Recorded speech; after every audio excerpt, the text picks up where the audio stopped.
este encuentro que hemos preparado en relación con la presencia pública de los cristianos en nuestros ambientes en el mundo. Y vamos a comenzarle tomando conciencia de que el Señor está con nosotros, de que alguien nos ha puesto en el mundo para que realicemos su tarea, para que estemos presentes en medio de las personas, en medio de los ambientes, en medio de los pobres, para anunciar la buena noticia de Jesús, que los que estamos junto a Él, los que sufren, los que lloran, los pobres, son bienaventurados, son dichosos. Vamos a comenzar con este texto, que es el texto que vamos a leer mañana en la liturgia.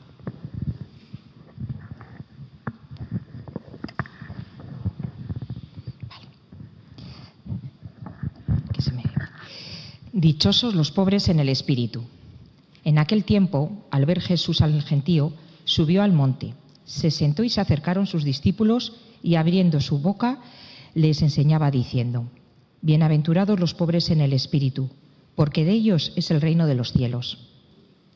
Bienaventurados los mansos, porque ellos heredarán la tierra. Bienaventurados los que lloran, porque ellos serán consolados.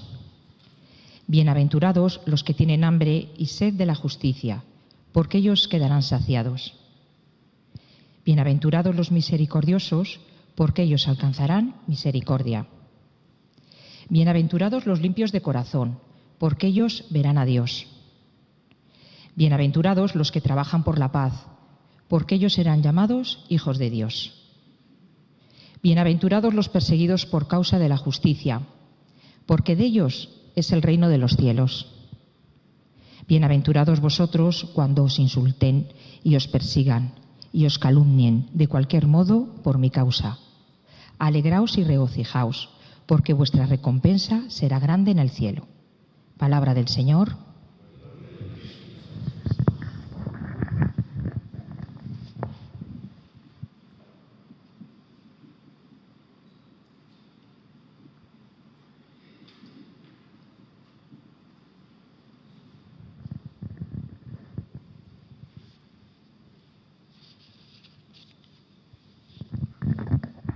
Bien, pues seguimos rezando juntos con estas bienaventuranzas de la solidaridad que están por ahí en las sillas, copiadas, y que vamos a recitar juntos despacio.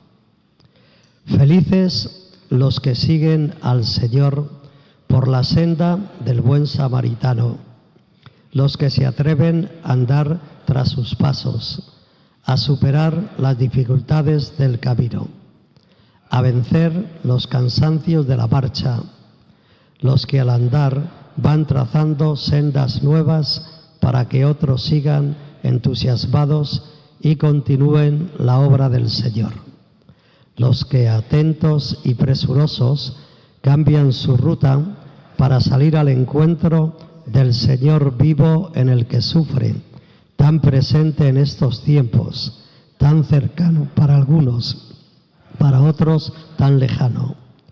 Felices los que dan la vida por los demás, los que trabajan duro por la justicia anhelada, los que construyen el reino desde lugares remotos, los que anónimos y sin primeras planas entregan su vida para que otros vivan más y mejor, los que con su diario sacrificio abren huella de humanidad nueva en un mundo mellado por el egoísmo neoliberal del Dios mercado. Felices todos los que trabajan por los pobres, desde los pobres, junto a los pobres, con corazón de pobre.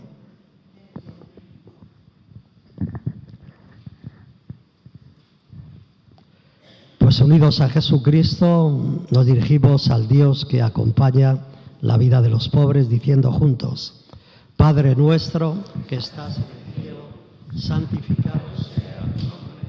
Venga a nosotros tu reino. Hágase tu voluntad en la tierra como en el cielo. Danos hoy nuestro pan de cada día. Perdona nuestras ofensas, como también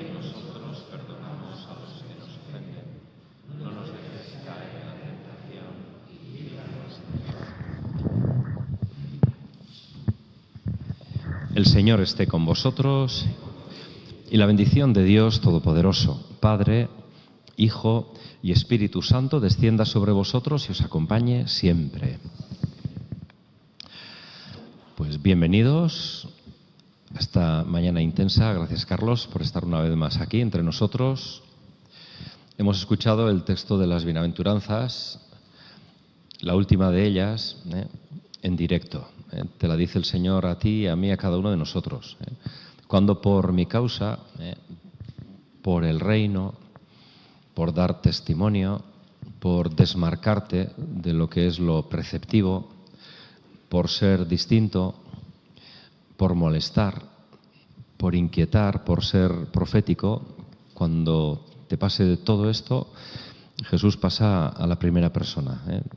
No dice ellos, los que, aquellos que, sino vosotros, alegraos y regocijaos. Pues que de verdad hoy, en esta mañana, demos cumplimiento a esta palabra de Jesús, de que cuando realmente le seguimos con radicalidad y nos atrevemos a entrar en dinámicas de encarnación, de lucha, de denuncia, pues ahí esa dificultad que sintamos Jesús nos la convierte en la bienaventuranza. En este día en el que dentro de un ratito vamos a celebrar la misa de la vida consagrada con el lema ¿para quién soy yo? Y esta es una pregunta muy directa del Congreso de Vocaciones que estuvimos algunos, y yo pues os invito a que toda esta mañana resuene en ese ¿para quién?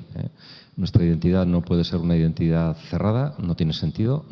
Si somos cristianos, somos para los demás, y que hoy el Espíritu os toque el corazón para que tantas personas que tenemos aquí en la ciudad y en los pueblos, a las que Jesús nos está enviando de una manera muy, muy concreta, ese para quién soy yo sea el que también nos estimule, nos anime a que este primer momento de discernimiento pues nos vaya haciendo que nuestro corazón se pueble de rostros, de historias, de circunstancias, porque es para lo que estamos hoy aquí. Por eso, ánimo y buen trabajo.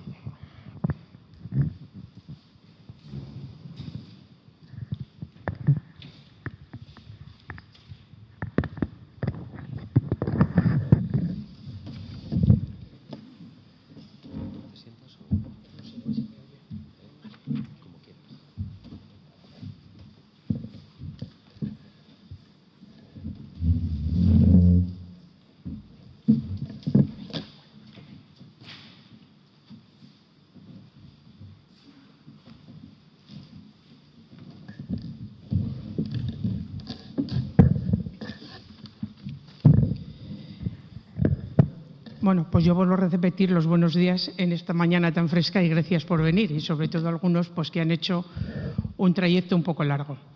Esta es una historia que continúa la jornada que vamos a presentar hoy. Es la Jornada Diocesana de la Presencia Pública. Y digo que es una historia que continúa porque esto no surge de la nada, sino que forma parte de un camino eclesial más amplio de la Iglesia en España que está bien recorriendo en los últimos años, que tuvo un hito importante en el Congreso de Laicos, celebrado en el año 2020, con el lema Pueblo de Dios en salida, en el que Carlos tuvo una presencia importante. Aquel congreso puso palabras a una convicción compartida, que la vocación propia de los laicos es vivir y anunciar el Evangelio en medio del mundo, en la vida cotidiana, en las relaciones sociales, en la cultura, en la economía, en la política, en el trabajo y en el compromiso social. No se trataba de hacer más cosas dentro de la Iglesia, sino vivir la fe de forma encarnada allí donde transcurre la vida real de las personas. Desde ese horizonte, hablar hoy de la presencia pública de los cristianos no es algo añadido ni opcional. Forma parte del núcleo mismo de la fe cristiana. Creemos en un Dios que se hace carne, que entra en la historia, que camina con su pueblo. Por eso, la fe no puede quedar reducida al ámbito privado, ni solo al interior de las comunidades cristianas. Esta jornada diocesana quiere ser un espacio para pensar juntos, para escuchar experiencias reales, para abrir un proceso que continuará a lo largo del curso con una propuesta para las parroquias y comunidades, la escucha pública, un retiro y la celebración de Pentecostés. No buscamos respuestas cerradas, sino criterios, claves y horizontes que nos ayuden a vivir mejor nuestra vocación cristiana en la vida pública. Para ayudarnos en esta reflexión, contamos hoy con Carlos García de Andoín, no desconocido en la diócesis de Palencia. Carlos García de Andoín es politólogo y teólogo de origen vasco y ascendencia palentina, con una amplia trayectoria en el ámbito académico, pastoral y social. Es doctor en Ciencias Políticas, licenciado en Teología y Psicología, y ha dedicado buena parte de su vida a la reflexión sobre la relación entre fe, sociedad y compromiso público. Desde hace años acompaña procesos eclesiales relacionados con la vocación y la misión de los laicos, la doctrina social de la Iglesia y la presencia pública de los cristianos en una sociedad plural. Su reflexión se caracteriza por un profundo realismo, una mirada evangélica y una confianza en la responsabilidad y la madurez del laicado cristiano. En su intervención, Carlos García de Andoín nos ayudará a responder a una pregunta clave. ¿Qué significa hoy vivir la fe cristiana con responsabilidad y coherencia en la vida pública? Su aportación nos ofrecerá un marco, un criterio y un horizonte para el camino que hoy iniciamos como diócesis. Gracias, Carlos, por tu disponibilidad y bienvenido a casa. Gracias, María Jesús, por la presentación. Y bueno, efectivamente, me hace ilusión venir a Palencia, aparte de porque he ido viniendo pues en numerosas ocasiones, pero bueno, pues también al final, a lo largo de pues una trayectoria igual de 40 años en el apostolado seglar, pues he compartido pues aventuras y desventuras pues con bastantes personas a través de la JEC de Palencia, de profesionales cristianos. Y bueno, pues me hace ilusión en ese sentido pues este reencuentro. No es venir a un lugar ajeno o extraño, sino a un lugar próximo y cercano. Y también, bueno, pues lo que decías, una cuarta parte de mi sangre pues viene de Palencia. Mi abuelo nació en Avia de las Torres y mi ama pues solía veranear donde sus tías en San Cristóbal de Boedo. Y todavía estos años atrás, los últimos años que vivió mi ama, pues veníamos a pasar por los hijos y nietos un fin de semana, el 1 de septiembre, a San Cristóbal de Boedo, a una casa de turismo rural, donde todavía le quedaba una prima segunda a mi ama. Así que, bueno, pues me unen muchas cosas con Palencia y así pues las quiero transmitir en el inicio de esta charla. Bueno, mi ponencia no va a ser tanto sobre medidas concretas para impulsar la presencia de los cristianos y cristianas en la vida pública. Creo que bueno, pues a eso ayudará la parte de los testimonios, que viene en un segundo momento, y bueno, pues lo que pueda ser, en todo caso, si en el diálogo queréis que plantee cuestiones concretas. Hay algunas que en unos artículos que le he facilitado a Miguel, en unos artículos que le he facilitado a Miguel, pues están expuestas y bueno, si sale pues podemos transmitirlo. Pero lo que quiero es plantear de alguna manera el marco, las bases, las cuestiones de fondo que hay implicadas en la cuestión de la presencia de los cristianos en la vida pública. Bueno, creo que es un asunto que no es secundario. No, en las facultades de teología no se estudia la presencia pública de los laicos, no se estudia. Pero en realidad hablar de la presencia pública de cristianos y cristianas laicos es hablar de la sacramentalidad de la Iglesia, de la visibilización de lo que es el misterio de la presencia de Dios en el mundo. Entonces hay una revelación canónica, pero la revelación de Dios continúa y nosotros, como comunidad cristiana, nosotros como Iglesia, tenemos la responsabilidad, como signo instrumento de Dios en el mundo, de hacerle presente. En este sentido, la presencia pública de los cristianos no se limita a que en un momento determinado pues alguien diga algo públicamente, sino que es el conjunto de la existencia de la comunidad cristiana la que expresa presencia pública.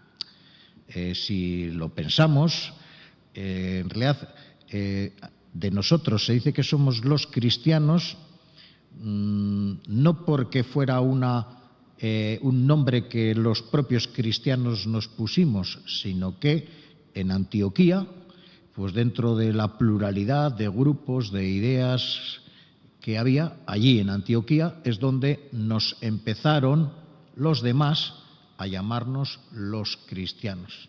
Y era porque veían en nuestro comportamiento de aquellas comunidades cristianas primitivas, veían comportamientos, ideas diferentes y identificables respecto al conjunto o respecto a otros grupos de la sociedad.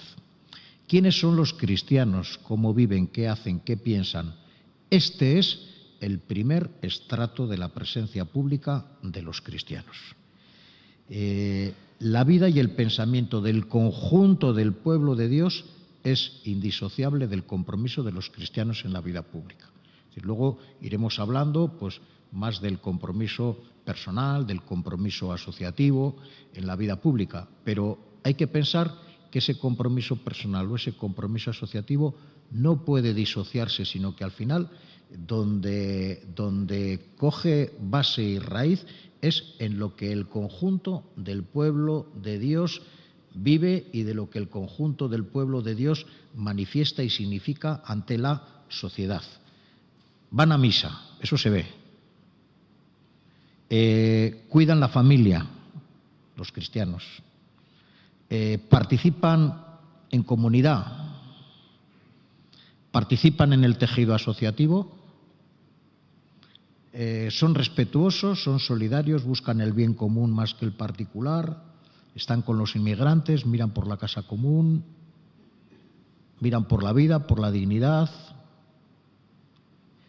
De alguna manera es el conjunto de la sociedad la que tiene que percibir que en la manera como en su conjunto los cristianos y la Iglesia nos manifestamos, cuáles son esos rasgos que nos identifican. Y este es un punto muy importante de lo que es la reflexión sobre la presencia pública que ya desde el principio tenemos que tener presente. Y en segundo lugar, pues hay que decir que, aunque lo que vamos a hablar tiene que ver más con la presencia pública de los laicos y de las laicas, de los cristianos laicos, sin embargo, al final, la Iglesia institución también tiene presencia pública. Es más, normalmente tiene mucha más potencia de presencia pública aquello que pueda decir pues, el presidente de la Conferencia Episcopal o aquello que pueda decir la Conferencia Episcopal o aquello que pueda decir un obispo, en realidad tiene mucha más potencia de presencia pública que lo que podamos hacer durante años y años, pues múltiples cristianos laicos metidos en el entretejido de la sociedad. Y en ese sentido, pues hay que ser conscientes de que hay veces en los que esa presencia de los obispos o del Papa pues puede estimular, reforzar y amplificar el testimonio de vida personal o el compromiso asociativo de los laicos, pero también hay veces en los que puede entrar en conflicto y a veces llegar a descalificar, a orillar o silenciar incluso ese compromiso más individual de los laicos en la vida pública. Yo creo que es una cuestión que hay que tener presente, porque a veces decimos, no, los laicos les corresponde la vida pública y al ministerio ordenado, pues no. Pero luego, en realidad, el ministerio ordenado tiene una gran potencia de presencia pública. Hoy hay que decir que esta semana hemos asistido a un ejemplo para mí muy positivo de lo que es la presencia pública de los cristianos en la sociedad. y tiene que ver con la regularización de las personas migrantes. Es verdad que hay una decisión de un gobierno, pero lo que hay que decir es que esa decisión de un gobierno y de un grupo del Parlamento, hay que decir que esta decisión ha venido fruto de toda una iniciativa legislativa popular, y una iniciativa legislativa popular en la que ha habido muchas entidades y movimientos sociales presentes empujando, ha habido muchos ciudadanos individuales empujando con su firma, y ha habido, y es manifiesto, una presencia de cristianos en 3 niveles. Uno, como entidades. Ejemplo claro de Cáritas. Cáritas se ha involucrado en lo que es sacar adelante esta iniciativa legislativa popular. Otra, la misma Conferencia Episcopal, el Departamento de Migraciones de la Conferencia Episcopal ha estado implicado, y ha implicado no solo como departamento, sino al conjunto de la plenaria y al presidente y a la presidencia de la Conferencia Episcopal, que en sucesivas ocasiones han ido manifestando el apoyo a una regularización de inmigrantes. Y también la de cristianos, que individualmente pues han suscrito con su firma la iniciativa legislativa popular hasta acabar por llegar a los cientos de miles necesarios para que esta iniciativa prospere. Así que aquí hemos tenido pues un caso, creo que muy concreto, muy paradigmático de lo que es presencia pública de los cristianos en la sociedad, y en los cuales pues ha habido una armonización de lo que es de la parte cristiana, presencia individual, simplemente pues con una firma, muy importante, presencia asociativa, como es Cáritas y otras organizaciones que trabajan con inmigrantes, como es de cristianos en mediaciones seculares, porque al final en Andalucía acoge o en Almería acoge, hay también presencia de cristianos en este tipo de asociaciones cívicas, de asociaciones laicas, y también a través de lo que es la presencia institucional de lo que es el conjunto de la Iglesia. Hace unas décadas se planteó toda esta cuestión de la presencia pública de los cristianos en la sociedad, se planteó con un debate que se llamaba aquí, pues los más viejos del lugar, pues se llamaba el debate de cristianos de la presencia y cristianos de la mediación. Es un debate que surgió en Italia, en el Congreso de Loreto, año 1985. El que formuló de esta manera es un actual arzobispo, cuando aquello teólogo, Bruno Forte, y los cristianos de la presencia venían representados por Comunión y Liberación, y los cristianos de la mediación venían representados por la Acción Católica. Venían a plantear los cristianos de la presencia la necesidad de una actuación colectiva con obras propias en la sociedad, con un planteamiento unitario también en política, en lo que todos los cristianos de alguna manera estuviéramos en un mismo partido político. En aquel contexto era la democracia cristiana. Y los cristianos de la mediación, pues lo que planteaban era sobre todo el valor del testimonio personal, del compromiso individual en mediaciones de la sociedad, profesionales, culturales, políticas, y desde una idea de pluralismo político de los cristianos. En España ese debate se sustanció en un congreso, el Congreso de Evangelización y Hombre de Hoy, en 1990, y en este congreso pues en realidad se sustanció por el debate sobre obras propias. Es decir, si la Iglesia en la sociedad teníamos que estar presentes a través de obras propias, o si la Iglesia en la sociedad teníamos que estar presentes más a través del compromiso individual, del testimonio individual en organizaciones civiles, etc. Entonces, aquí se sustanció el debate, y la verdad es que yo creo que, bueno, pues después de todos esos años, pues creo que francamente la cuestión de las obras propias ha perdido fuerza, porque creo que en general todos valoramos en la Iglesia lo que es una obra propia como Cáritas, o todos valoramos pues otro tipo de iniciativas que como Iglesia pues estamos teniendo en común, ¿no? A través de una obra institucional. Donde está el debate a veces es sobre qué tipo de obra propia o con qué función. Por ejemplo, en lo que es la presencia que tenemos como Iglesia en la enseñanza, pues ahí son los centros educativos de congregaciones religiosas o centros educativos diocesanos, son centros educativos que son obras propias. Bien, entonces, ahí el debate está más bien no en centros educativos sí o centros educativos no, sino que el debate en general está más bien en cuál es la función social que esos centros educativos tienen. Es decir, si son centros educativos que, por ejemplo, bueno, por cierto, hoy es San Juan Bosco, a quienes tengáis en el ámbito de los salesianos, pues felicidades. Pero, bueno, pues centros educativos que están apostando por inmigrantes, que están apostando por hijos de familias vulnerables, etcétera, etcétera, o que están apostando por una educación realmente en unos valores, en un compromiso en la sociedad conforme a la doctrina social de la Iglesia, bueno, pues sobre eso no hay pegas. Sobre lo que sí hay pega y debate, pues es sobre si esos colegios sirven para segregar a clases sociales más pudientes respecto a para que sus hijos pues no se mezclen con inmigrantes, para que sus hijos no se mezclen con gitanos o para que sus hijos.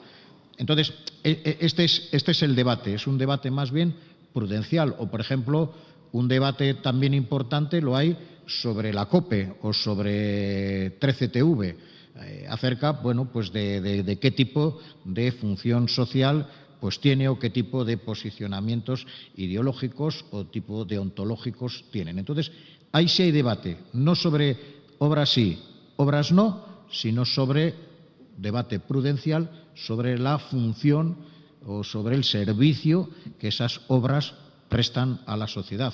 O si a veces esas obras, por el volumen económico que llevan, acaba dominando el peso de los argumentos económicos frente a lo que son, vamos a llamar, su servicio a lo que es la labor evangelizadora de la sociedad. Bien.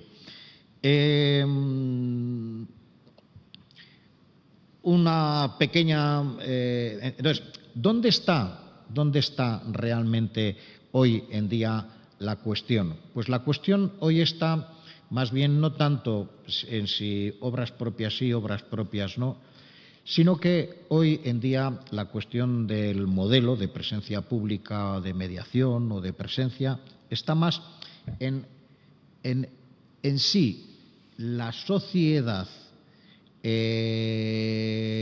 el curso del mundo, independientemente de que sea cristiano o no, es capaz de contribuir a la dilatación del reino de Dios, o si en ese mundo hay signos de la presencia de Dios, frente a un planteamiento que viene a decir que solo a través de la Iglesia como tal o de la acción de los cristianos frente al mundo, en términos de batalla cultural, es la forma en la que hemos de estar presentes los cristianos en el mundo. En definitiva, si la relación con el mundo viene presidida por la guerra, por la batalla, por el antagonismo, o si la presencia en el mundo viene determinada más por el diálogo, por la colaboración. De alguna manera está ahí el debate hoy presente. Y en ese diálogo quiero traer un diálogo que para mí es ejemplar, que se encuentra en la Laudato Si. Como sabéis, la Laudato Si es la encíclica que ya, pues creo que ya igual va a hacer 8 años, fue publicada por el Papa Francisco y es la encíclica que tiene el subtítulo del cuidado de la casa común, la encíclica verde, aunque el Papa decía, el otro día, el sábado pasado, estaba con Fernando Prado, el obispo de San Sebastián, y él me decía que, hablando con el Papa directamente, el Papa le había dicho, no es una encíclica verde, aunque digan que es una encíclica verde, es una encíclica social. Iremos viendo. Entonces, ¿por qué para mí esta encíclica es un paradigma de lectura de lo que el Concilio llamó los signos de los tiempos? Primero, porque la encíclica reconoce, en el número 166, dice: el movimiento ecológico mundial ha hecho ya un largo recorrido enriquecido por el esfuerzo de muchas organizaciones de la sociedad civil. Gracias a tanta entrega, las cuestiones ambientales han estado cada vez más presentes en la agenda pública y se han convertido en una invitación constante a pensar a largo plazo. Hay un reconocimiento de que desde donde viene la interpelación de la cuestión ecológica no es tanto desde el interior de la propia Iglesia cuanto es algo que procede de lo que es la acción de los movimientos ecologistas a nivel mundial. Y a partir de ahí, a partir de ese hecho, a partir del diagnóstico sobre la crisis ecológica, lo que va a hacer es un proceso de lectura doble. ¿Lectura doble en qué sentido? Por un lado, hay una relectura ecológica de la fe. Es decir, repensamos la fe por el desafío ecológico. Y por otro lado, hay un proceso de relectura creyente de la ecología. Es decir, nosotros no nos quedamos con la ecología sin más, como viene de otros movimientos que hay en la sociedad, sino que nosotros hacemos una lectura creyente desde nuestra tradición de la ecología. Y voy a poner unos ejemplos. En lo que es la lectura del Génesis, recordar que hay un texto, 1.28, que dice: el Génesis invita a dominar la tierra. Y, de hecho, ha habido ecologistas que han criticado a la teología y a la Iglesia y al judeocristianismo, nos han criticado por diciendo, es que en la propia Biblia se legitima la dominación del hombre sobre la tierra. Y entonces esa legitimación de esa dominación es la que ha llevado a la explotación y a la extracción de recursos sin mirar los límites que tiene para el propio desarrollo de la humanidad. Pero en esa relectura, resulta que va el Papa Francisco y nos dice que en el Génesis 2.15, ahí se habla de una invitación a labrar y cuidar el jardín del mundo. Entonces, hay un rescate de unos párrafos un poquito más abajo en los cuales se habla de la relación del hombre con la naturaleza, del ser humano con la naturaleza, no en términos de dominación, sino en términos de cuidado. De hecho, el subtítulo de la encíclica es el cuidado de la casa común. Entonces, nos lleva a una relectura de nuestra propia tradición, en este caso a una relectura de la propia Biblia. Pero es que si además normalmente cuando ahora que llegará pronto la Cuaresma, vamos a hablar de la necesidad de conversión y vamos a hablar del pecado, sobre todo el pecado se ha sustanciado en la relación con Dios y en la relación con los demás, en la relación con el prójimo. Bueno, aquí el Papa lo que nos va a hablar es que hay una triple dimensión de esa ruptura del pecado. Y va a decir que hay tres relaciones fundamentales que quedan rotas. La relación con Dios, la relación con el prójimo y la relación con la tierra. Y la llamada a la conversión va a incluir lo que el propio Papa dice en la encíclica, que es la conversión ecológica. ¿vale? Entonces, este diálogo con la ecología, fijaros que nos lleva a ampliar nuestra concepción de las relaciones fundamentales del ser humano y del pecado y, consecuentemente, de conversión. Así que, en las comunidades en esta Cuaresma, pues es algo que es importante recordar y que igual si no se menciona, que todavía sigue a no mencionarse, pues luego os dais una vuelta por la sacristía y le decís al cura, oye, que no has mencionado la ruptura del pecado, de la relación con la tierra, que también es importante, como dice la Laudato Si, con la ruptura con Dios, con la ruptura con el prójimo. Pero es que incluso desde un punto de vista de en qué consiste el final de los tiempos, en la idea de la salvación que tenemos los cristianos, ya esa salvación no se puede limitar a lo que es el ser humano, sino que al final esa idea de salvación se debe extender al conjunto de los seres vivos y se debe extender al conjunto de del universo. Y fijaros que hay algunos párrafos por ahí de lo que se llaman las cartas ya de Efesios, de Colosenses, que precisamente hablan de una cristología cósmica, en la que Cristo no solo representa la salvación de la persona humana, sino que Cristo representa la salvación del universo, del alfa y el omega de la humanidad. Con lo cual, la ecología nos ayuda a rescatar esas cartas y esa cristología universal, esa idea de salvación universal, que igual la hemos hecho muy antropomórfica, muy a la medida del ser humano. ¿Vale? Y luego, lo que se produce también en la encíclica es una relectura creyente de la ecología. Y ahí se habla de un concepto que es nuevo, que es la ecología integral. Fijaros que en la doctrina social de la Iglesia, cuando en la Iglesia se habla de humanismo integral. Será el título del libro de Maritain. O cuando en la Iglesia se habla de desarrollo y se plantea el desarrollo de los pueblos, se habla de desarrollo integral. Pues bien, ahora la ecología habla de ecología integral.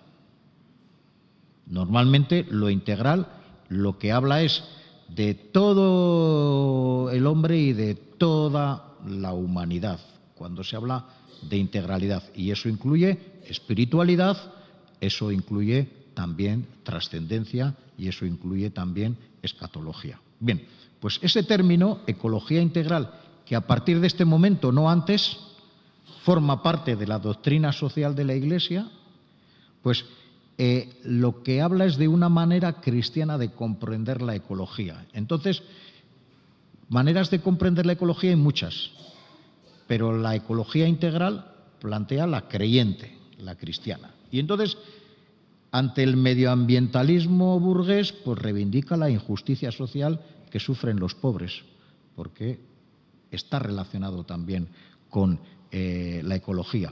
O frente al conservacionismo así, biocentrista, que habla que viene a decir que los seres humanos es otra especie más, incluso la más destructora, y que de alguna manera nos pone al pie de todas las demás especies, dice no, hay una singularidad del ser humano. Dice, no hay una ecología sin una adecuada antropología. Es decir, una cosa es que, digamos, en un extremo, que el ser humano puede hacer lo que le dé la gana y que puede explotar la naturaleza a su arbitrio, que no, pero otra cosa es decir que el ser humano no tiene una singularidad dentro del cosmos y dentro del planeta, y desde luego desde la perspectiva de la creación y de la fe en el Dios creador, el ser humano tiene una singularidad que aunque demos el paso de apuntarnos a la ecología, sin embargo, no nos apuntamos a cualquier ecología. O hay planteamientos ecologistas que quieren resolver las cosas con tecnocratismo verde. Entonces, bueno, como pues te echas un Tesla que cuesta no sé cuánta pasta, pues ya eres ecologista. Y sin embargo, pues la perspectiva cristiana también dice, no, es que hace falta consumir menos, hace falta austeridad, hace falta frugalidad. Bueno, hay también otro. O desde el punto de vista de la espiritualidad, pues la ecología integral también reivindica la importancia de la espiritualidad en lo que es el desarrollo de una vida ecológica, en la comunión espiritual con la naturaleza, y ahí está pues el modelo que trae la encíclica de San Francisco de Asís. ¿Vale? Bueno, todo esto es de alguna manera para ver ese modelo en lo que es la relación y la presencia de los cristianos en la vida pública, del diálogo más profundo de fe y teológico que esa presencia en la vida pública supone.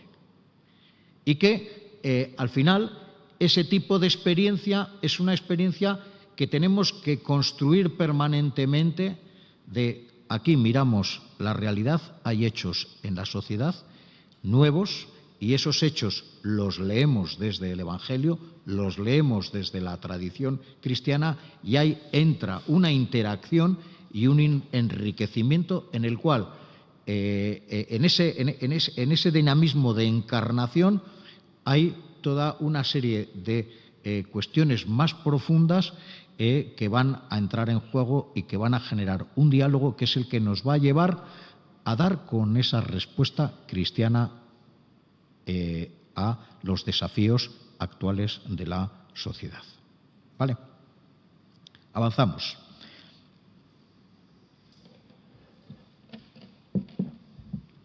Voy a abordar una cuestión que es la relación ética y democracia, moral y democracia. Sabéis que estamos en un contexto de retroceso de la democracia. Pues al final parecía que Rusia iba para la democracia y pues bueno, pues se ha configurado en un autocratismo que elimina al disidente. Hay elecciones, pero en la práctica pues no hay democracia. Tenemos China, pues que fijaros qué bien está resolviendo la economía, la tecnología, incluso la pobreza y tal, pero todo a base de una dictadura interna del Partido Comunista.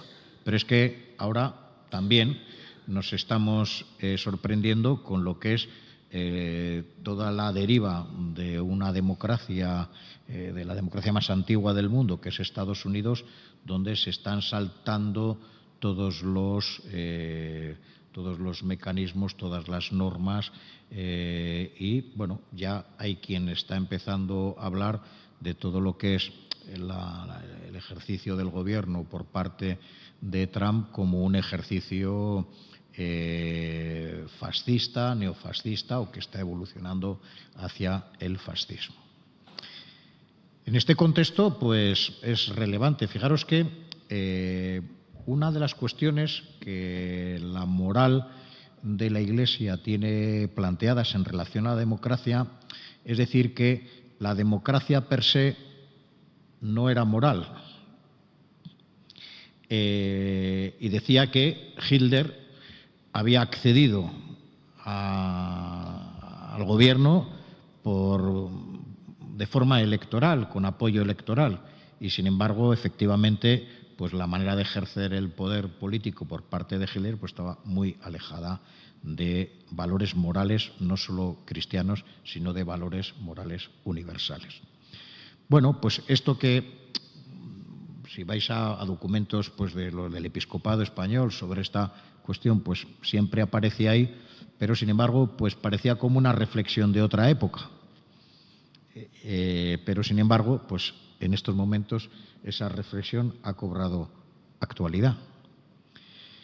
Y claro, el problema es cuál es la ética que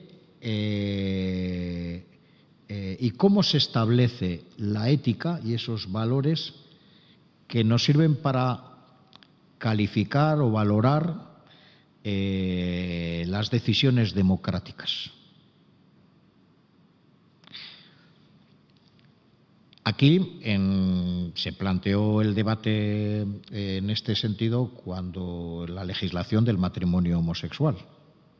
Entonces, en la legislación del matrimonio homosexual, pues desde la Iglesia se dijo que esa ley no respondía a la ley natural y también se dijo que los legisladores no podían legislar porque, como no pueden legislar frente a la ley natural, que es la que legitima, pues quedaban de alguna manera descalificados o deslegitimados frente a la ley natural.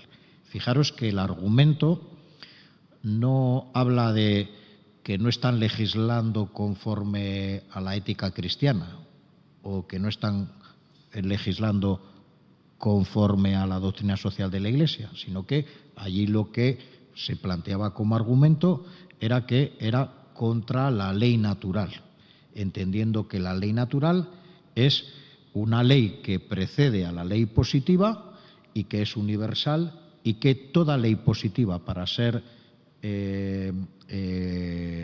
legítima, tiene que apoyarse en esta ley natural.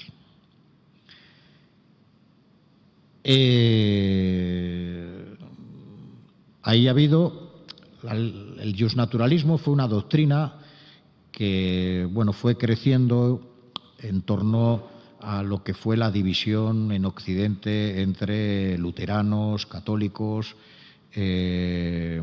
porque de alguna manera la base moral que reunía en Occidente era el cristianismo, y cuando se produce la división y las guerras, pues ya, en torno a qué bases éticas podemos mantener unas relaciones internacionales o podemos mantener una legislación, unas normas comunes. Y entonces surgió, incluso desde ámbitos civiles, el justnaturalismo. Como que hay una existencia de una ley natural y de una ley natural que todos aceptan y que todos dan por buena. Pero ¿qué ha ocurrido después? Que el pensamiento político va evolucionando hacia la idea de que los valores comunes no vienen establecidos,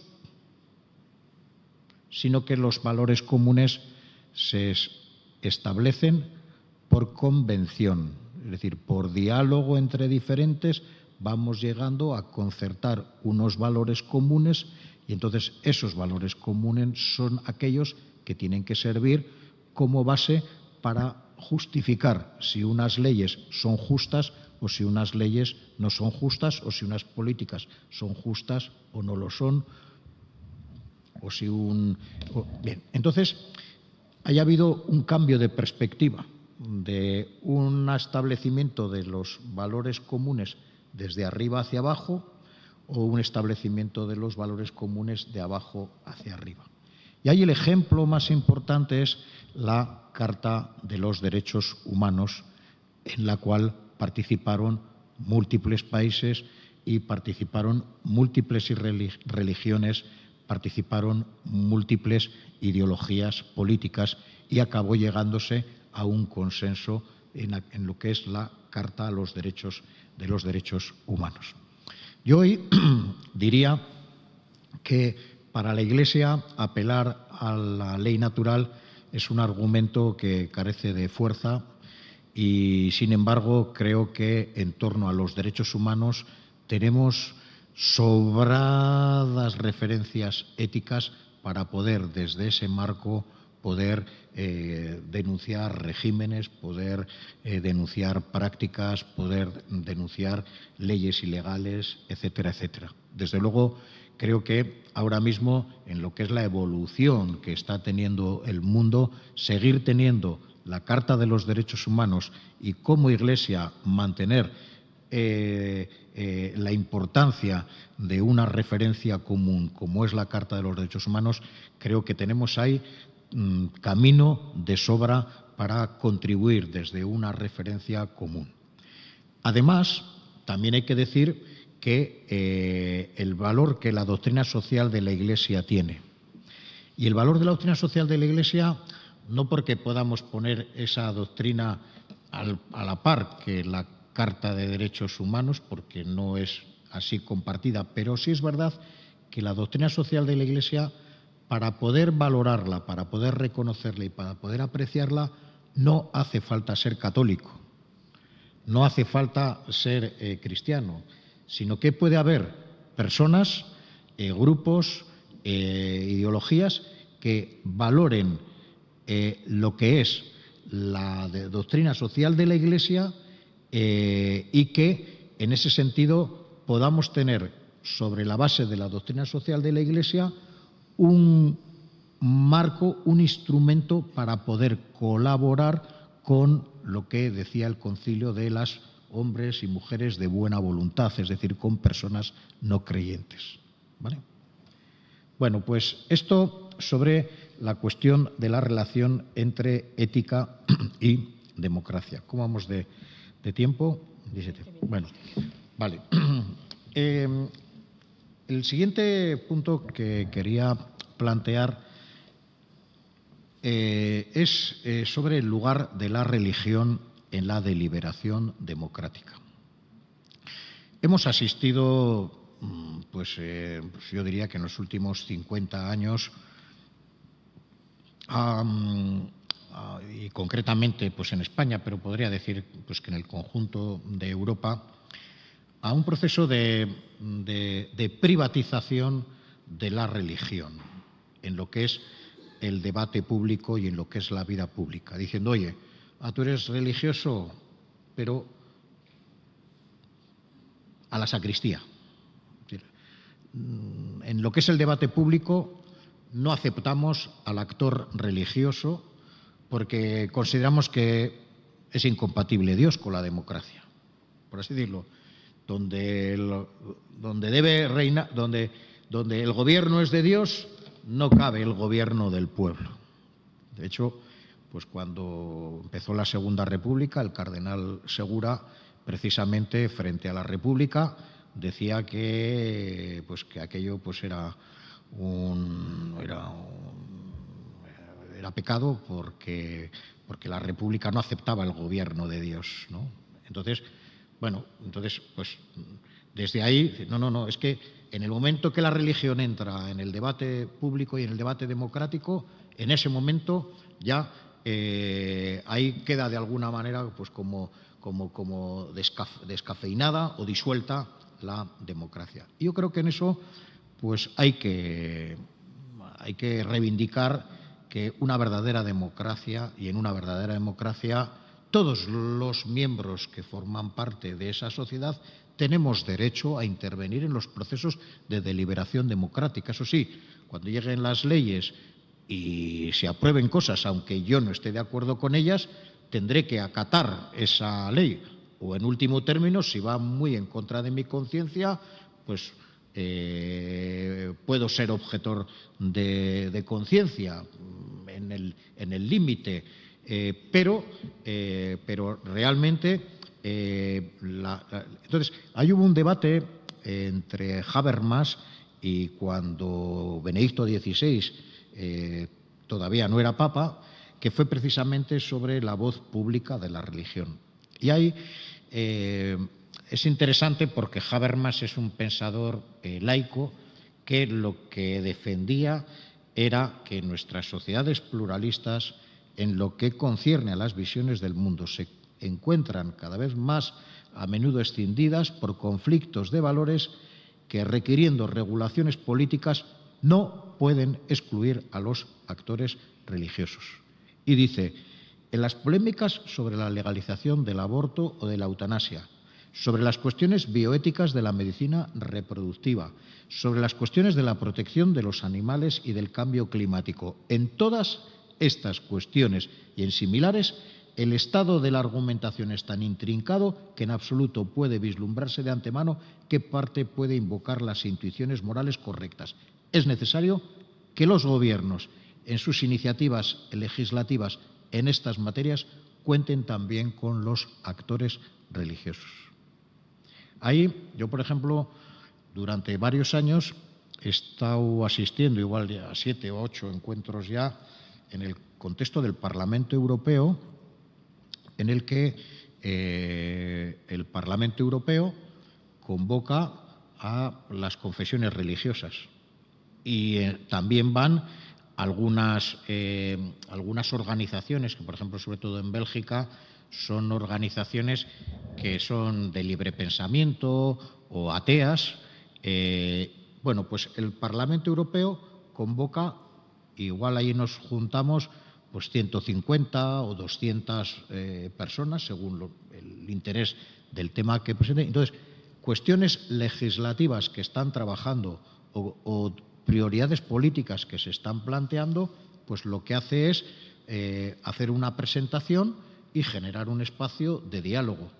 Allí no se vota y allí no se decide, pero se genera un espacio de diálogo donde las confesiones religiosas pues pueden intervenir. Por ejemplo, pues normalmente siempre está presente lo que es la reunión de las iglesias europeas, la COMECE, que es la organización de la Iglesia Católica en Europa, que tiene allí una delegación en Bruselas y participa habitualmente en lo que son este tipo de debates. O también están los jesuitas, también están los salesianos, que normalmente, yo al menos cuando he estado allí con ellos, tienen de alguna manera organizaciones, delegaciones para intervenir y relacionarse con el Parlamento Europeo e incidir en torno a las leyes que está planteándose. Por ejemplo, fue muy interesante pues una sobre inteligencia artificial.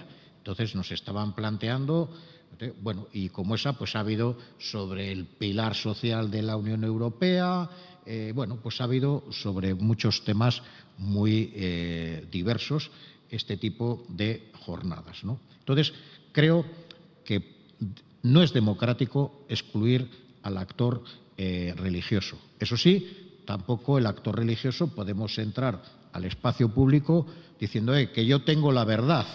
No, porque si vas así, pues ya rompes el diálogo, porque el diálogo parte de que vamos buscando juntos la verdad o vamos buscando juntos el acuerdo, ¿vale?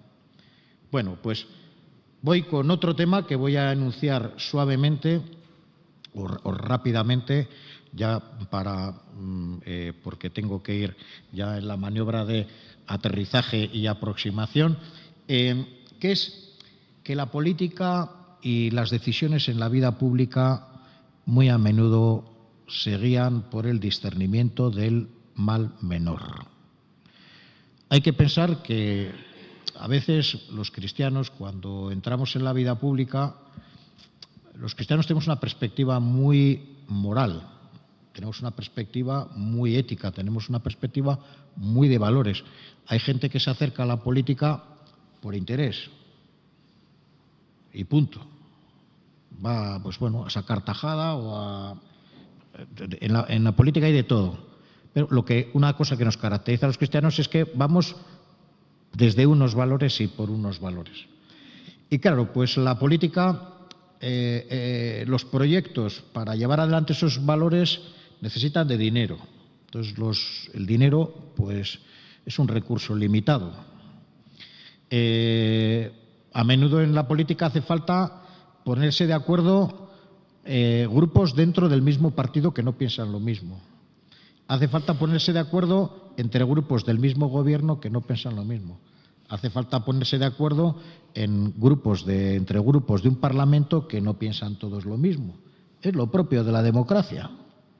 ¿Y qué ocurre? Pues que en ese proceso, pues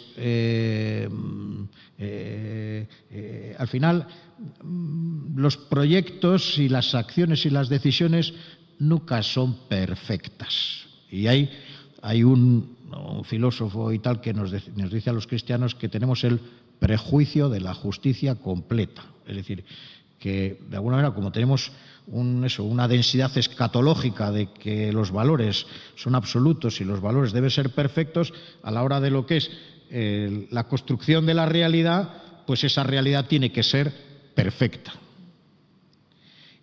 conforme a esos valores. Y, por ejemplo, hay un ámbito. Yo en esto, en mi propia biografía, pues me he chocado con lo que es el pacifismo. De hecho, pues con 20 años fui objetor de conciencia y además, vamos, es que pude librarme de la mili, pero dije que no me libraba de la mili porque yo quería ser objetor de conciencia. Entonces, en el sorteo, pues quedas excluido y dije, no quiero, porque yo quiero ser objetor de conciencia. Claro, luego llegó la OTAN y pues voté contra la OTAN y tal, pero luego he ido haciendo una evolución hoy mismo en el debate que se está planteando en este contexto pues de Rusia invadiendo Ucrania, de Estados Unidos haciendo aquí de matón por el mundo, tal, de Israel. Digo, pues no, pues es que igual hace falta tener una fuerza militar europea capaz al menos de disuadir, no para entrar en guerras, pero al menos capaz de disuadir. Y entonces, bueno, desde un criterio profético de paz, no, nada de OTAN. Pero es que esto pasa, yo creo que en todo lo que es el debate, que igual pues cuesta abordarlo en estos términos, pero en torno al aborto pues también ocurre algo parecido, ¿no? Entonces, yo en eso os traigo ahí hubo el teólogo del Papa con Benedicto XVI, Georges Cotier, pues planteó allí, claro, se iban a ver Benedicto XVI con Obama, ¿no? Entonces, claro, el tema era cómo Obama, que era partidario pues del aborto en Estados Unidos, de la legislación favorable al aborto, pues cómo se podía ver con Benedicto XVI, ¿no? Y entonces, bueno, pues él lo que planteó es que había un terreno de encuentro. Entonces, ¿cuál era el terreno de encuentro? El terreno de encuentro es decir, mira, pues la legislación que permite el aborto, no considerarla como un derecho, sino como un mal menor. 2, si esa legislación, sabiendo que hay un 60.000, 80.000, 100.000 abortos, plantea como objetivo la reducción del número de abortos. Y luego, si esa legislación contempla y acepta la regulación de la objeción de conciencia para el personal médico que no quiere abortar, bueno, dice, ahí hay un terreno común.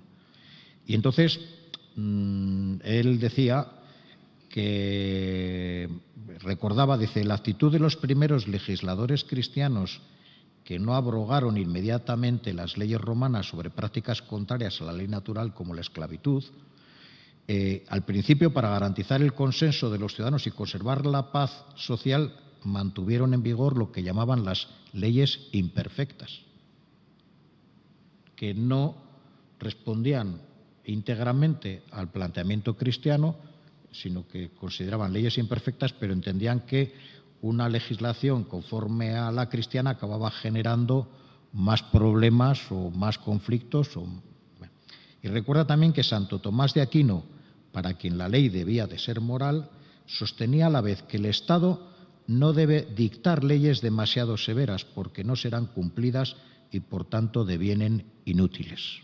Entonces, ahí tenemos que ver que hay una tensión entre ética y ley, y esa tensión entre ética y ley, bueno, pues es una cuestión que también hay que tener presente. Añade el cardenal de la Casa Pontificia, Cotier, dice, la Iglesia ha percibido siempre como lejana y peligrosa la ilusión de eliminar totalmente el mal de la historia por vía legal, política o religiosa. Benedicto XVI pudo suspender la audiencia con el presidente Obama. No lo hizo, le recibió y encontraron un terreno común. Mal menor, objetivo de reducción de abortos y regulación de la objeción de conciencia. Y voy ya con el último punto, que me quedan 5 minutos exactamente, ¿no?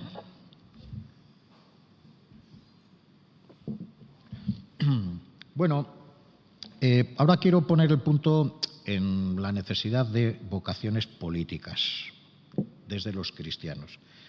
La vida pública no se reduce a política, porque al final un profesional en el ámbito de la educación o en el ámbito de la ciencia, en el ámbito de la comunicación, en el ámbito de la empresa.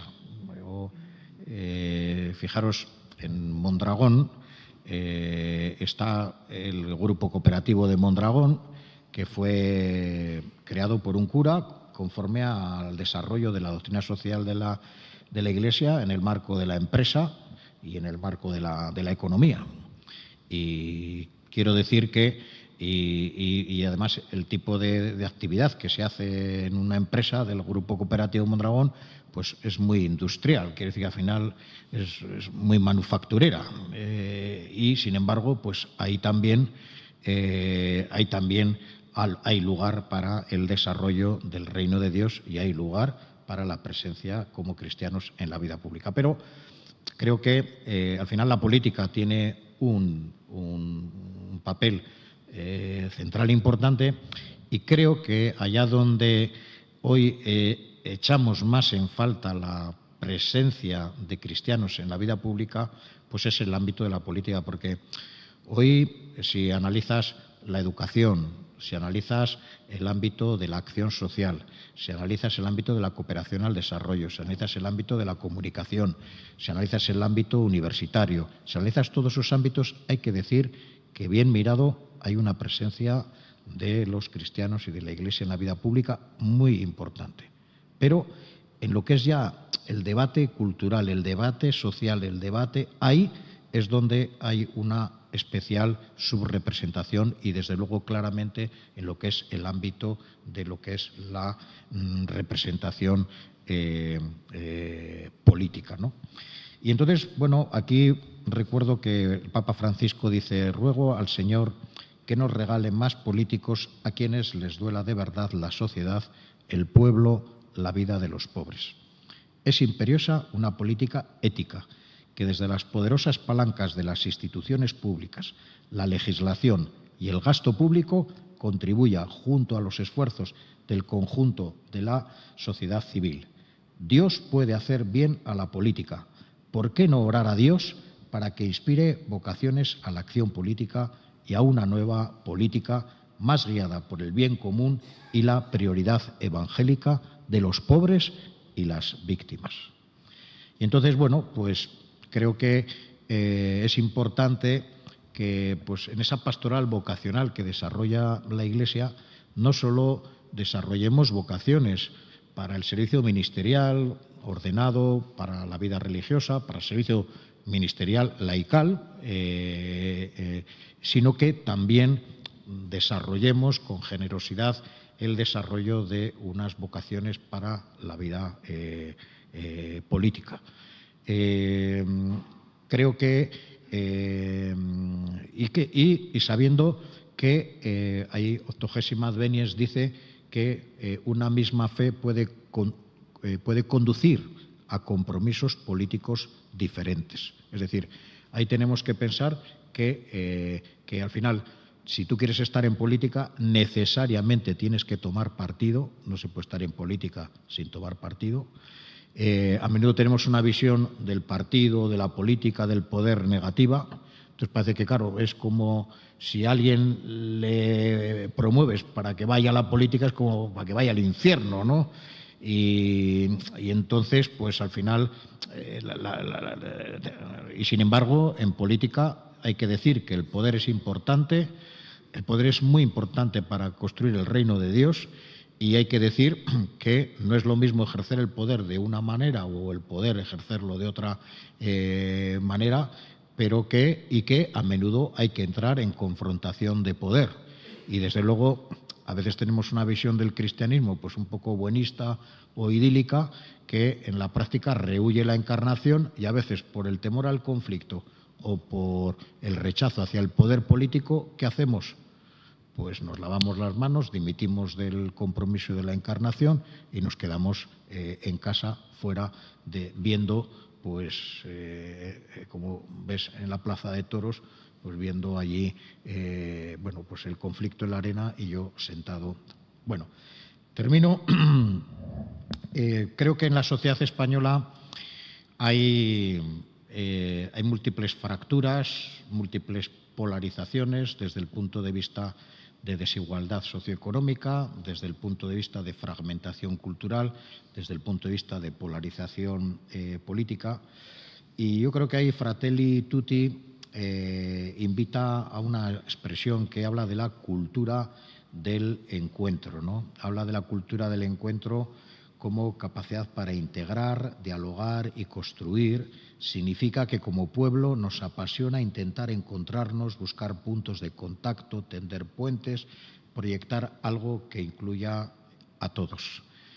Y creo que todo lo que está siendo la línea de la sinodalidad, que parece que es un tema como interior a la Iglesia, pues para en la Iglesia que haya más participación del pueblo de Dios, para que en la Iglesia haya más corresponsabilidad, pues también tiene un efecto muy importante en la sociedad y puede tenerlo. Porque al final la solidaridad, la sinodalidad, en la Iglesia dentro hay una pluralidad enorme. No hay organización hoy en España que conserve en su interior un nivel de pluralidad como es el que tiene la Iglesia. Y, sin embargo, pues estamos todos en torno a la fe y al seguimiento del Señor Jesús. Entonces, en esa capacidad que tenemos es muy importante generar diálogo, es muy importante facilitar espacios de encuentro entre unos y otros, ayudar a relativizar y a ser vigilantes ante las propias ideologías de cada cual, que no podemos estar sin ideologías, pero sí es importante no absolutizarlas, sino ponerlas en su lugar, porque para nosotros lo importante es la fe. Creo que estamos en un contexto en el que se están abriendo ventanas para lo que es la participación de los cristianos en la vida pública. Con esto ya acabó. María Jesús. Y sabéis que se ha planteado el debate sobre si hay un giro católico en torno al disco de Rosalía, también en torno a la película de Los Domingos de Alauda Ruiz de Azúa. Yo, desde luego, en lo que veo en las comunidades cristianas, no veo que de repente estén viniendo jóvenes y adultos, no lo estoy viendo, pero lo que sí creo que se está dando en la sociedad es que hemos pasado de una situación de privatización de la fe y de lo religioso y de vamos a llamar, un cierto anticlericalismo que quería rechazar la presencia de lo religioso abiertamente en la sociedad. Sin embargo, estamos dando un tránsito hacia una transformación, hacia sociedades plurales desde el punto de vista cultural y desde el punto de vida religioso, y en ese sentido hacia una mayor tolerancia a que las cosas se manifiesten como son. Y en ese sentido creo que tenemos una oportunidad para que podamos decir somos cristianos, o hablo desde el cristianismo, o soy de tal grupo o tal en la sociedad, y que pues eso no sea motivo de rechazo, sino que sea aceptado, incluso puede que hasta más valorado. Yo solo voy a recordar que hace unos años, 5 años, el actual ministro de Sumar, Bustindui, escribió un artículo que no es cristiano, estaba cuando eso de profesor en Harvard, sobre la geopolítica de Francisco, del Papa Francisco. Y entonces, pues él lo que decía es que, bueno, igual el Papa y la Iglesia tienen un conjunto de lenguaje, de recursos, de imaginarios que desde el punto de vista de la movilización para una sociedad mundial más justa, pues tiene una potencialidad de la que nosotros carecemos. Y recordaba pues un dicho que no sé si era de Stalin, que hablando con un diplomático francés, pues decía Stalin, como el diplomático francés decía, no, sería bueno hablar con el Vaticano y contar con el Vaticano para llegar a este acuerdo, y Stalin le decía, ¿cuántas divisiones tiene el Papa? Diciendo, ¿qué ejército tiene el Papa? Como que si no tiene ejército, pues no tiene fuerza ni razón de ser para hablar, y qué puede pintar en las relaciones internacionales. Y sin embargo, pues es real, lo hemos visto con Francisco, pero también Juan Pablo II tuvo ahí un papel importante, que en lo que es la geopolítica mundial, la Iglesia tiene una capacidad de influencia, y aquí en España pues sigue teniendo una capacidad de influencia, bueno, pues que igual estamos ahora ante una ventana de oportunidad para poder aprovecharla, aunque nos pille más flojos de fuerzas, porque creo que estamos más flojos de fuerzas. Eskerrik asko. Gracias.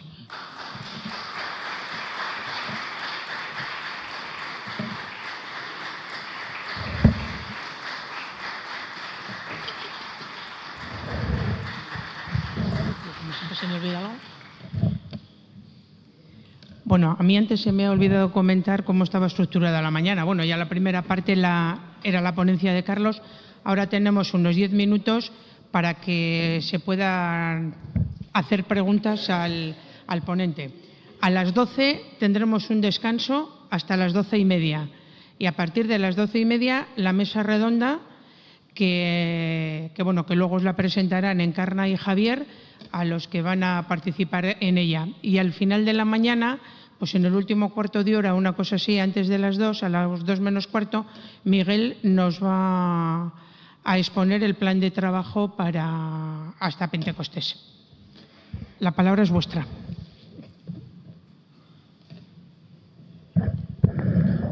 Pregunta o opinión, también, ¿no? Lo que sea, quiero decir, la palabra.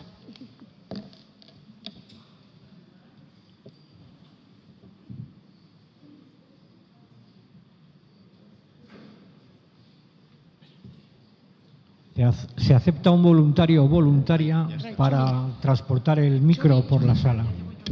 Allí.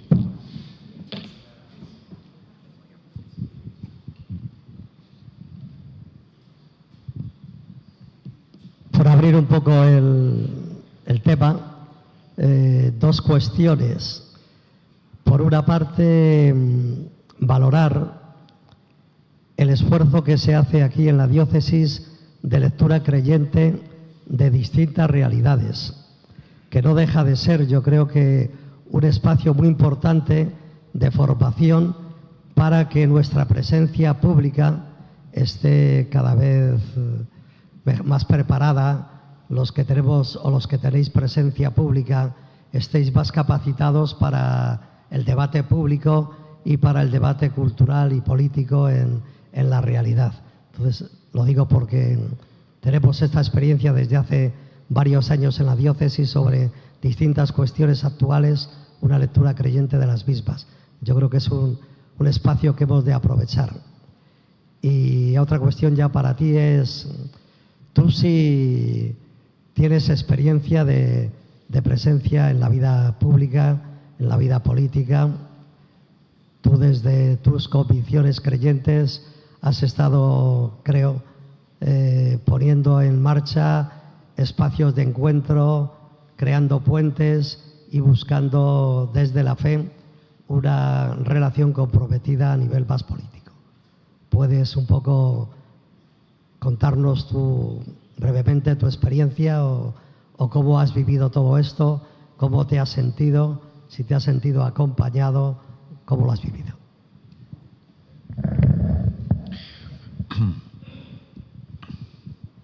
Bueno, pues Bien, efectivamente ese tipo de espacios es muy importante desarrollarlos en las diócesis porque hace falta formación. O sea, en realidad entrar hoy en la esfera un poco de la deliberación pública, del debate público, y no puedes hacerlo pues con 4 afirmaciones de fe. O sea, tienes que poder argumentar y dar razón y así también, de alguna manera, pues ganar una credibilidad, ¿no? Bueno, yo en lo que ha sido mi experiencia, y que lo es, porque esa parte igual no ha completado María Jesús, pero ahora, o sea, así un poco a lo largo de mi vida ha habido épocas que me he dedicado a la Iglesia y otras que me he dedicado a la política. Entonces, en la Iglesia he estado de director del Servicio de Formación de Laicos en la diócesis de Bilbao, y luego los últimos 8 años, hasta hace 2 años y medio, he estado de director del Instituto de Teología y Pastoral. Entonces he estado dedicado a la diócesis y luego he estado dedicado en política. Estuve en Moncloa como asesor de Teresa Fernández de la Vega y de director adjunto de gabinete de Ramón Jáuregui, promoviendo un grupo de cristianos socialistas con una presencia explícita de cristianos dentro del Partido Socialista ya desde 1994 que empezamos. Y ahora mismo estoy de teniente alcalde y concejal de Promoción Económica, Empleo y Cultura en el Ayuntamiento de Sestao, en Vizcaya. Entonces, no hablo solo desde una reflexión teórica, sino que efectivamente pues hablo también desde una praxis en la cual, pues la verdad es que la primera época, hasta el año 2000, en el ámbito socialista, bueno, más que el 2000, en el ámbito socialista, pues he vivido rechazo y hemos vivido rechazo también en la Iglesia. O sea, que es que ha sido un proceso en el que, en el momento en el que das el paso de la encarnación, pues en el ámbito de la Iglesia, dice, joder, parece que se cambia de iglesia, porque da el paso de militar en un partido político, y luego en el ámbito de la política, pues aquí ya vienen los cristianos a los leones y tal, y va y todo el día aguantando pues bromitas así pesadas, y bueno, y también rechazo, porque pues probablemente, bueno, pues si no hubiera ido con esa seña de identidad, pues igual habría hecho más carrera política en el partido, ¿no? Entonces, pero están cambiando las cosas y se está abriendo, y hoy hay que decir que, bueno, pues que ya como cristianos socialistas somos una parte del paisaje ya del PSOE, ya, bueno, pues ya estamos admitidos, y desde el pontificado de Francisco más valorados, yo diría. Luego la política, más allá de la cuestión explícita religiosa, porque yo me he planteado la política en ese sentido con anuncio explícito. Ya en 1997 escribí un libro que era el anuncio explícito de Jesucristo, porque yo entendía que teníamos que romper esa dinámica de privatización en la que nos encontrábamos los cristianos en la sociedad, ¿no? Pero luego, y si quieres más en lo que es el ámbito municipal, en el que ahora estoy, pues la realidad es que, bueno, pues dentro, o sea, mi actuación dentro de la Iglesia, pues en general ha sido en un entorno de trabajo, pues en general, bueno, pues vamos a llamar bondadoso o bien intencionado, aunque también hay sus cositas en el interior de la Iglesia, pero pues claro, en el ámbito de la política de un ayuntamiento, al final ahí te encuentras con el mundo tal cual es, ¿no? Y entonces, bueno, pues sí, ahí te enfrentas a situaciones en las que ves, pues la gente no va exactamente con los valores con los que tú vas, y bueno, pues hay situaciones también de conflicto, de confrontación, y donde, bueno, pues ves que hay algunas personas que van con mala intención a hacer las cosas y, bueno, pues ese es un tema complicado. A veces te darían ganas de responder de la misma forma, ¿eh? A veces te darían ganas de responder. O sea, me estás haciendo daño, pues te voy a hacer daño. Y bueno, pues hay desde luego, es decir, cuando estás ahí, se te están como poniendo a prueba permanentemente, igual de manera más fehaciente, poniendo a prueba cuáles son tus valores cristianos, cuáles son tus actitudes evangélicas. Sí.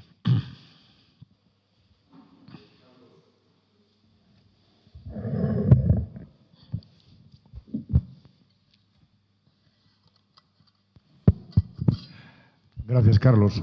Yo quería preguntarte, para la presencia pública es necesaria la formación y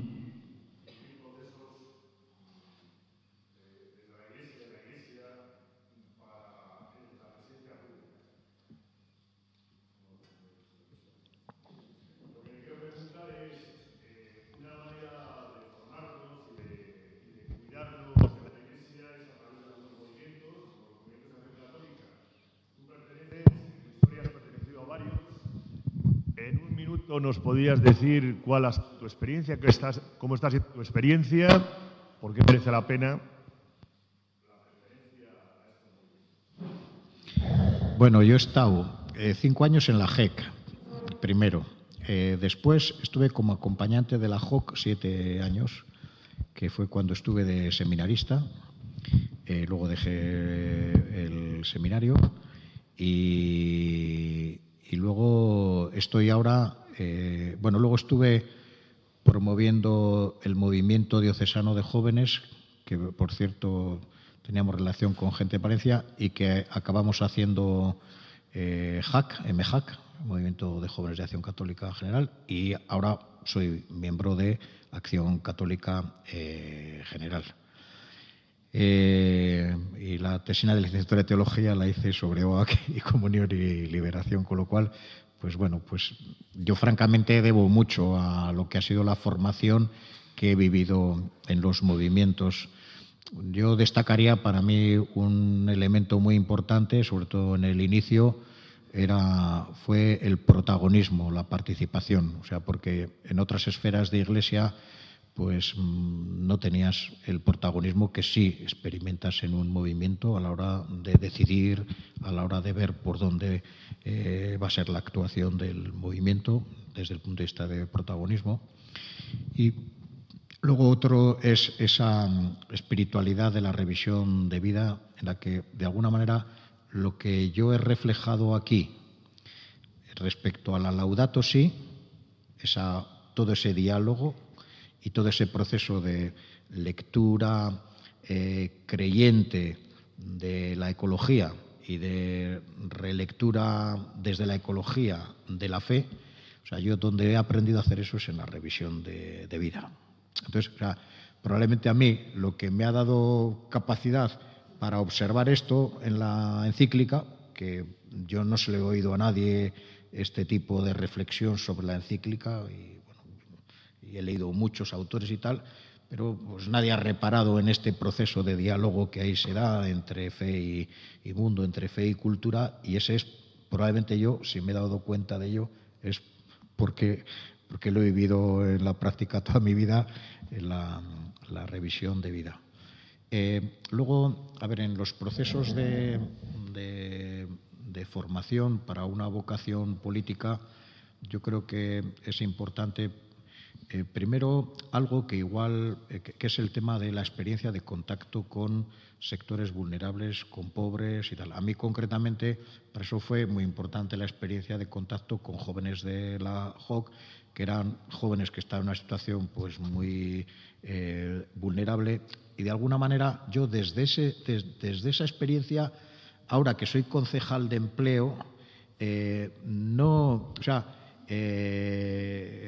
para mí siempre la dimensión del trabajo pues ha sido muy, muy importante, cosa que a menudo pues en la Iglesia pues no es relevante. Y yo tal dije, pues trabajo, empleo, Sestao es el municipio con más desempleo de todo Euskadi. Pues entonces, el contacto con las personas vulnerables en diferentes ámbitos te da una base de experiencia en la cual luego en los debates políticos no hay manera de que te engañen.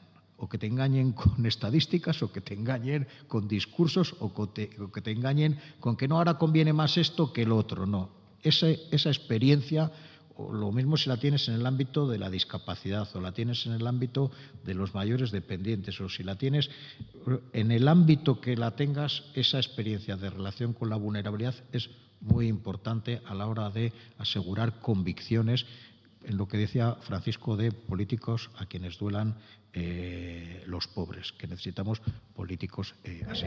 Luego, otro elemento importante es el del análisis, el de la reflexión, muy importante, que hay que cuidarla. Hoy cada vez a política, en lo que es la política de los pueblos, entra gente con muy poca formación.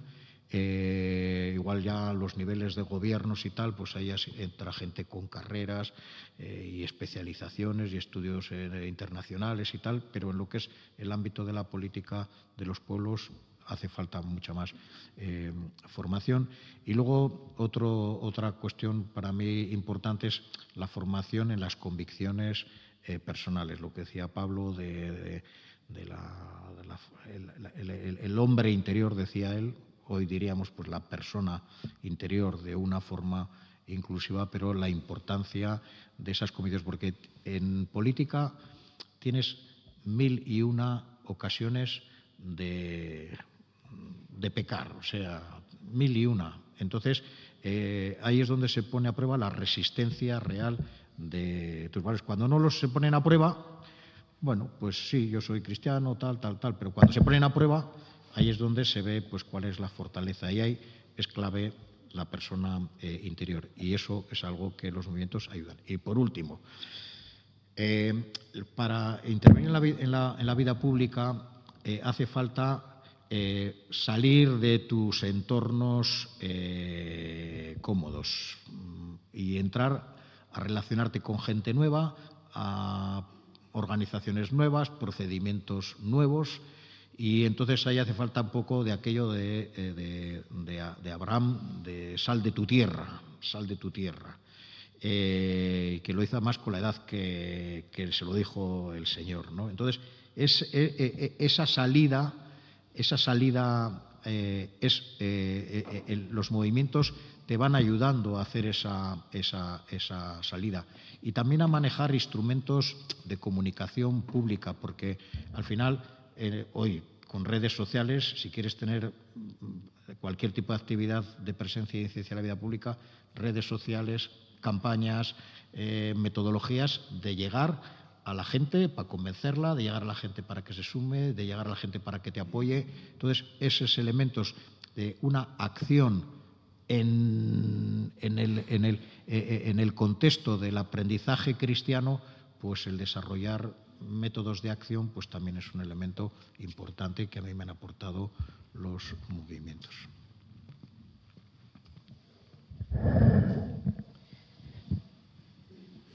¿Alguna otra intervención? Porque si no, ya damos por terminada el momento y nos vemos a las 12 menos 25 para empezar la mesa redonda. No, menos 25. O la 1 menos 25, perdón. Yo es que quiero volver para atrás.